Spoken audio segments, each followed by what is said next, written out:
Hello. Okay, so today I'm not really going to talk about Poland. So it's a slight change on my usual tack on this channel. But I'm going to talk about something I really love, which is Final Fantasy VII. So if you've watched this video, it's either because you know me, you follow my channel, or maybe you found it because you've been curious about the Final Fantasy VII Remake. I've just finished this game. I'm not going to say I got a platinum, or I certainly haven't finished playing it, but I got to the end of the story. So I wanted to share some of my thoughts. It'd be interesting to see if you agree or disagree with me in the comments. But yeah, I fell in love with Final Fantasy VII, back in 1997 when it first came out on the PlayStation. My brother had a PlayStation, I had an N64, and I ended up swapping consoles with him just because I love this game so much and it really took so much of my time. I probably completed the original maybe 7 or 8 times over the years. It's something I got it for the PSP, I got the PlayStation 1 reissued because it had it on. Loved that game so much, even with the free discs of fun. But it was brilliant, it was a real game changer for me. So don't worry, with this video I'll say I am going to have some clips. They may not be as professional as some of the other videos out there, but I won't just be talking. So for me, I love Final Fantasy VII so much because of the characters, because of the world, because of the story. It really had everything. It even taught me some kind of philosophical ideals, which there's part of me, even though it came from a computer game, it sort of sticks with me now. That game was incredible. I mean, I've played quite a few games from the Final Fantasy series, but 7 for me stands out a mile. I know some people love 8, some people go on about 10, some go on about 12. But no, 7 was really the one that I felt amazed by. When you've got characters like, Cloud, Sephiroth, truly brilliant. But okay, so they've just released the Final Fantasy VII Remake after, over 20 years of waiting. They kept saying for many years they're not going to do it, they're not going to do it. And then they finally did. Good and bad news. The good news is it's an amazing game, and I'll tell you a bit more about it as the video goes on. The bad news, it's only part 1. So this means that we've got to wait for, I think, at least 2 more editions from what I've read. So that's quite a lot to get through. So what I'm going to do is I'm going to break down the video into different sections, and I've tried to include like a clip for each section before I kind of give my overall summary. So firstly, the graphics. Now, the graphics in any Final Fantasy any Final Fantasy game are normally pretty good. Even back when you had like your NES and SNES versions back in the day. So what was I expecting? I was expecting excellence, and to be honest, you get excellence with this. Square Enix, they know their graphics. If you saw Final Fantasy VII Advent Children, expect much of the same. It's that kind of level of graphical quality. And, there's pretty much seamless transitions, you don't have long load times or anything like that. And the voice acting, again, is brilliant. The story is so magical in many ways. So I'm going to take a break. I'll show you a quick clip which highlights some of the graphics for you, and then we'll move on.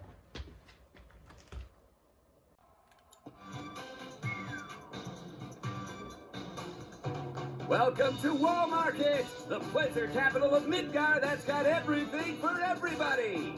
Couple, huh? It's all good. Play together, do your own thing, earn a little scratch on the side even. Whatever you're into, we got you. Got a special one-time limited offer. No, thank you.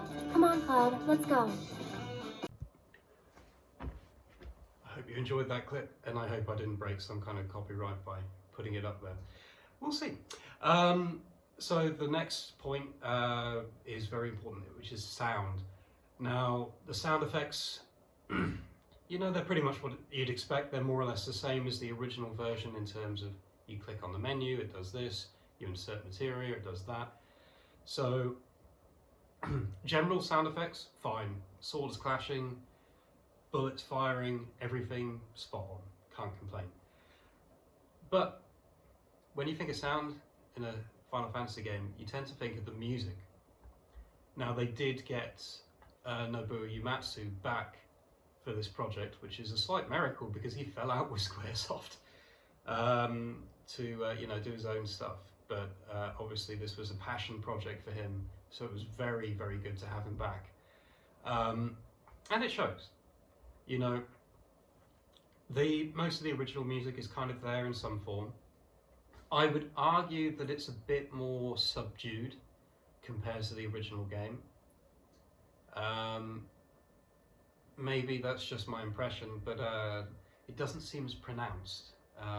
You know, so when you have the fight scenes, you know, obviously it ramps into some kind of fighting music and that changes throughout the game, but it just doesn't seem as like spot on. Like when you finish a fight scene, you know, you always got that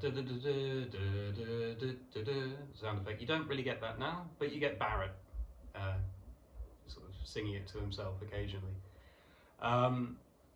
You know, for me, some of my favourite tracks are definitely there.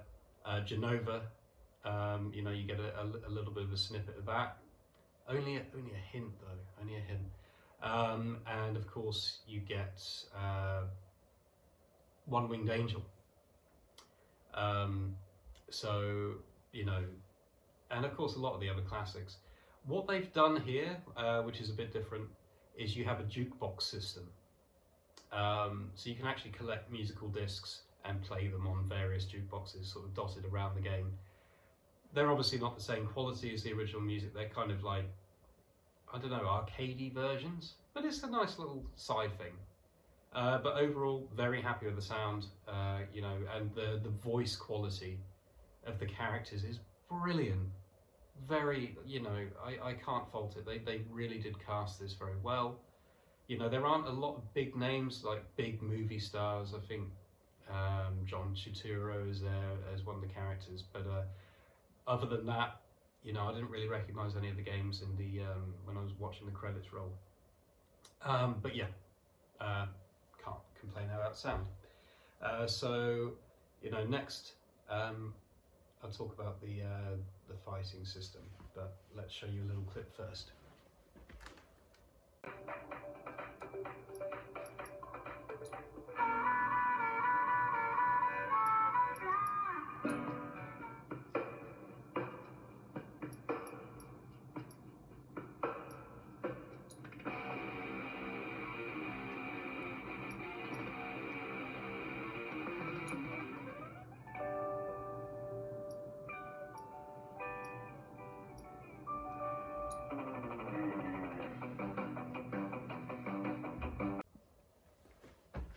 Okay, so this is one of the bigger differences, you know, that most fans of the original game are going to kind of get used to. And this is the fighting system in Final Fantasy. Now, it's kept the spirit, I would say, very much of the original game. You have 3 characters in your party at any one time. You do get a kind of guest 4th character towards the end, but that's a kind of special thing for a few boss fights. But how does it compare? Because obviously, if you've played the first game, it was all kind of turn-based. Everything was done through menu selections, so you know it had that kind of fun feel to it, but it didn't like feel like live action where a lot of these games have gone now. And now they've gone more or less fully live action. Okay, I'd say about 80%. So, you know, you're kind of button bashing for your sword attacks or your punches or you're firing the gun, depending which character you're controlling, because you can swap between, you know, if you want to be Cloud, if you want to be Aeris, if you want to be Tifa or Barrett, or Barrett isn't like that. then yes, you can play all of them. You can decide who you play. They all have different abilities. You know, they of course can all equip the same materia, but you know they all have their sort of strengths and weaknesses. And yeah, again, it's nice to see that variation because in the original game they all felt quite similar, but now they've really added a bit more depth to the character dynamic in terms of the gameplay. So most of it is button bashing to with the sword, trying to block, do combos to make it a more live action game. Magic is kind of in the old spirit, so you have like you press the X button on the PlayStation, that is, and it brings up a little menu. It sort of freezes time, and then you can pick. Oh, I'm going to do this spell. I'm going to use this ability. I'm going to use this item.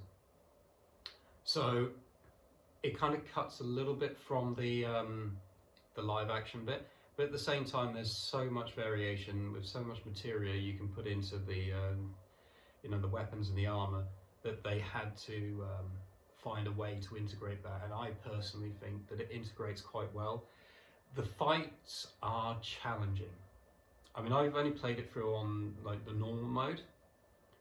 I haven't tried hard mode yet. This sounds like it's going to be a nightmare. You unlock hard mode at the end of the game, and yeah, I died a few times. Remember to save often, people. You don't have save points in this though, so you can save pretty much any time, which is a big improvement, I would say, over the original. But yeah, some really, really tough bosses. They did their best to include the majority of the the sort of the monsters and the bosses that you would have encountered in the first game, and some of them are so beefed up. They've added a few new ones, which is a bit controversial in my opinion, but on the whole, very happy with the fighting system. It is keeping me engaged, and it's fun. It's fun. What can I say? I'll protect you. I'm pretty good at protecting myself,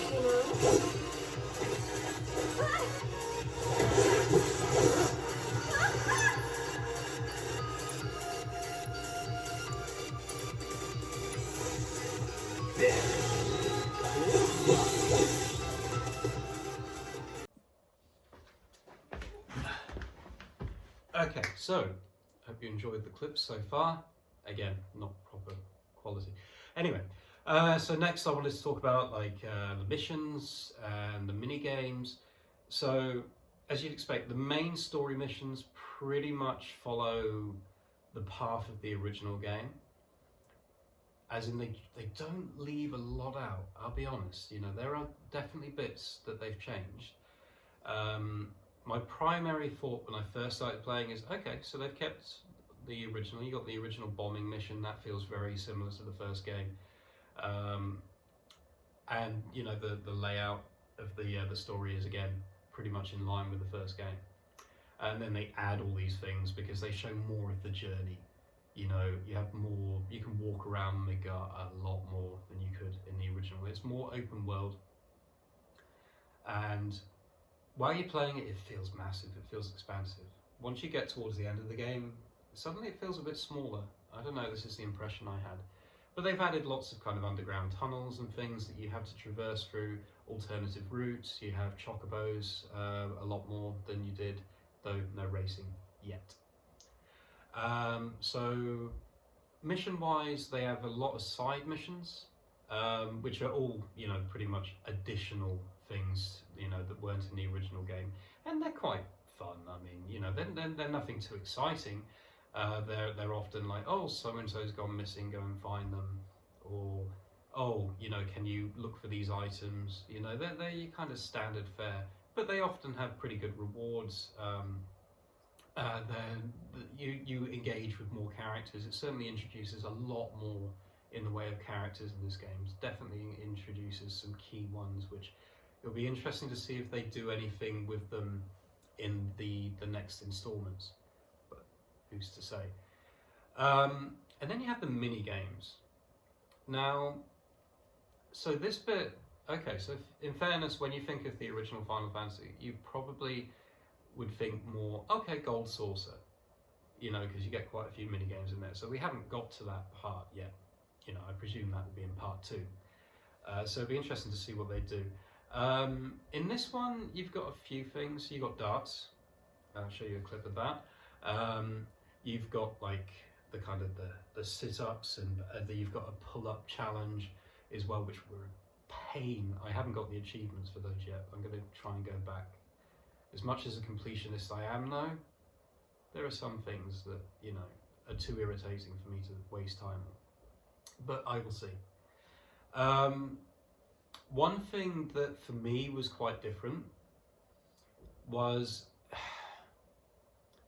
Shinra HQ. So in the original game, you had a lot of random little side quests that you had to do, you know, to get your key card to go to the next level. They pretty much scrapped all of that, which I was a bit saddened by in a way. You know, I mean, the Shinra HQ bit is cool. There's this massive section where you're in Hojo's lab and you're going through, he creates a whole load of tests for you and things, which is better than it sounds story-wise. But it was, yeah, it was sad to see that they kind of trimmed away a lot of those kind of like mini games to really just like make it a bit more entertaining. So I'm not sure what the reasoning behind changing all of that was, but well. But on the whole, you know, it's still fun. You have little things you can do here and there. And the missions are well crafted, they're well scripted for the text, introducing good characters. So overall, you know, I'm happy. It may not be perfect as to how, you know, my perfect vision for the game would have been, but I would say I'm happy.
It's this way.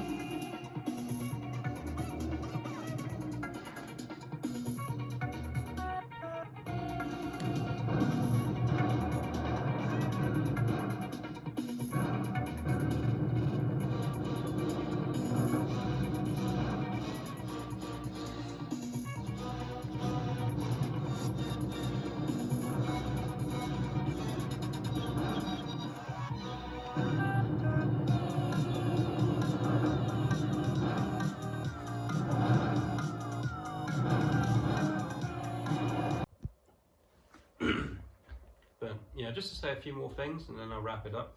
So character-wise, you know, they all feel the same. You know, when you're talking about Cloud, he's got many of the same kind of lines.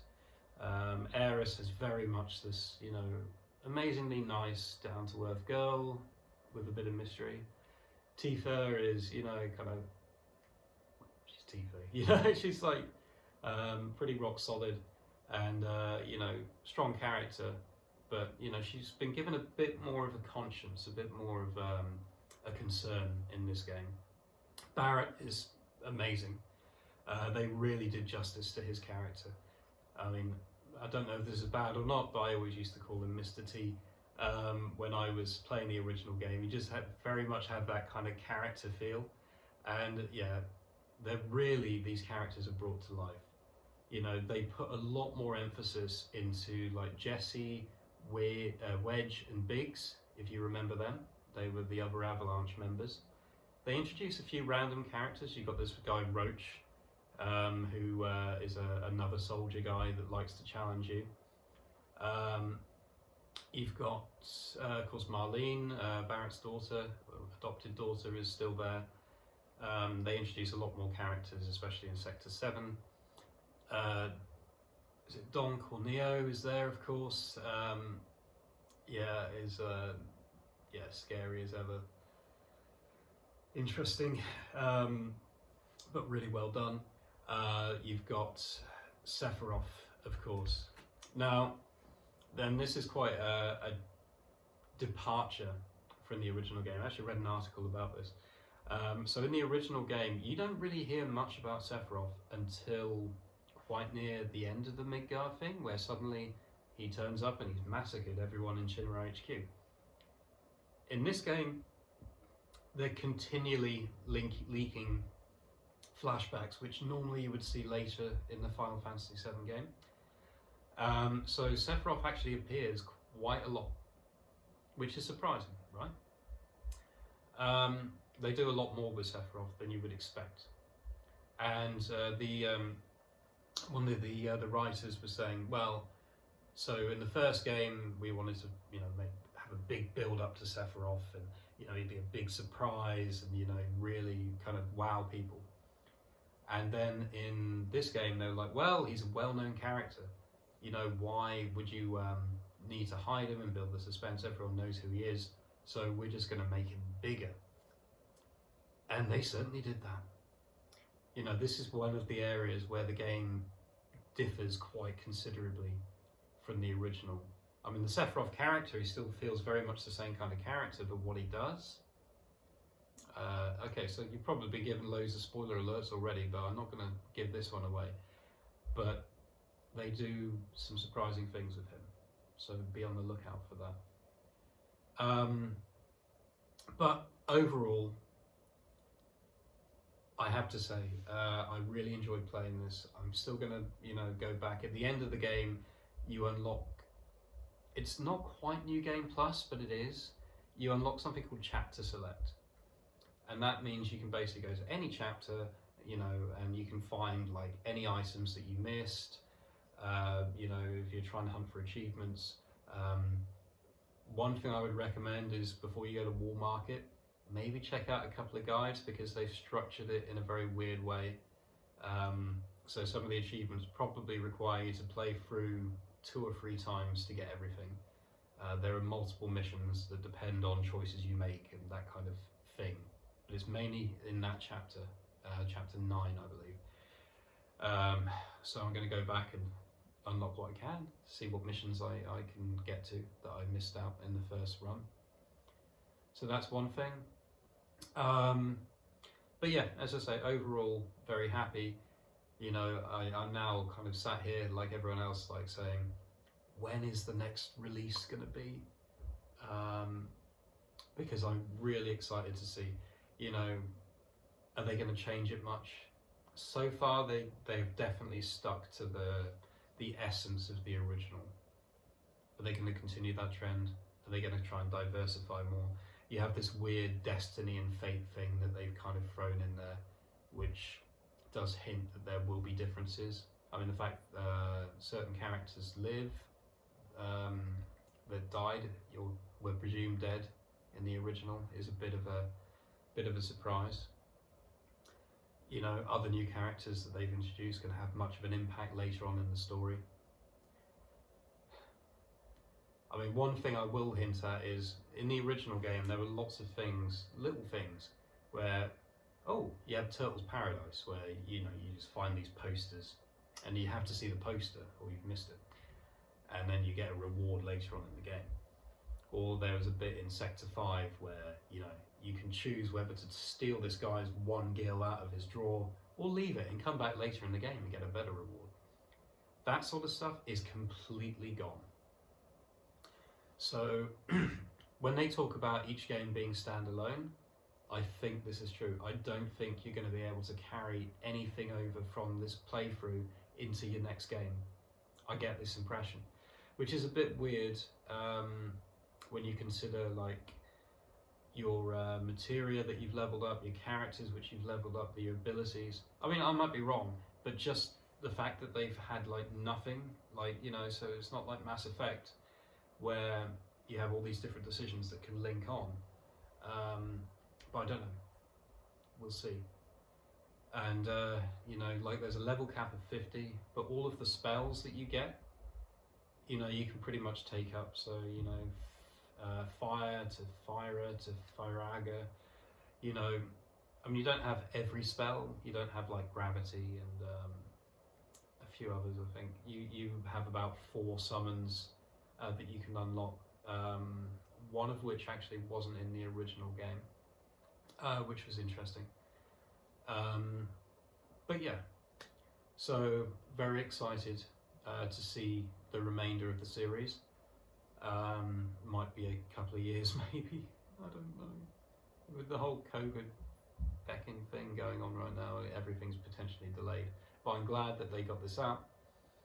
So I hope you found this useful. I hope you found it interesting. I probably won't do too many game reviews on here, but if I see something inspiring, perhaps if Bethesda ever get around to releasing a decent Fallout game in the future after Fallout 76, which I wouldn't even touch, to be honest. Maybe I'll do something on that, because I love the Fallout series too. But thank you for watching. Please subscribe, please like, please comment. Stay safe, people. How about we take a break? Sound good? No, I don't have time. Up there looks nice. Come on.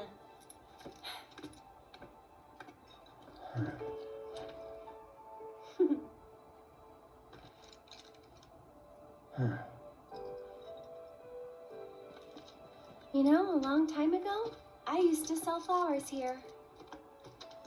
Oh yeah?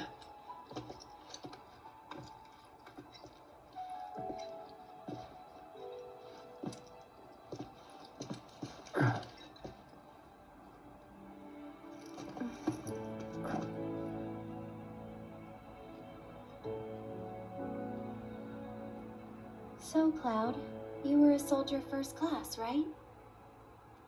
Yeah. Weird. Really? What's weird about it? Nothing. Just that you were the same rank. Huh? As who? The first guy I ever loved.